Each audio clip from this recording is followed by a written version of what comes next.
ইকরা কিন্তু room shift করছিল। ও কিন্তু ইকরার আলভির যে মাস্টার বেড ওই রুমের হচ্ছে পাশে গ্লাস ছিল, যেটার পাশে বড় একটা বারান্দা, ওই বারান্দা দিয়ে গ্লাস দিয়ে দেখা যাইতো। বাট পরবর্তীতে ও হচ্ছে পাশের যে সেকেন্ড বেডরুমটাতে শিফট করে, ওইটাতে কিন্তু গ্লাস দিয়ে দেখার কোনো অপশন নাই। পয়েন্ট, এটা একটা পয়েন্ট। ওই রুমে হচ্ছে ওর এগুলো দুইবার ও স্টেটমেন্ট চেঞ্জ করছে অর্ক। আমার তো মনে হয় অর্ক একবার বলছে যে রিজিককে, আমি জিজ্ঞেস করছি রিজিক কোথায় ছিল, বলছে রিজিক পাশের রুমে ছিল, ওইগুলো দেখে নাই, আমি রিজিককে আগে সরাই ফেলছি।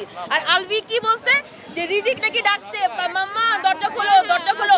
কত বড় জালিম মিথ্যুক হইতে পারলে তুই বাচ্চাকে ইউজ করো, সরি তুই না, আপনি কত বড় জালিম হইতে পারলে আপনার বাচ্চাকে এখন ইউজ করতেছেন, সিম্পেথি নিচ্ছে, সিম্পেথি গেইন করতেছেন।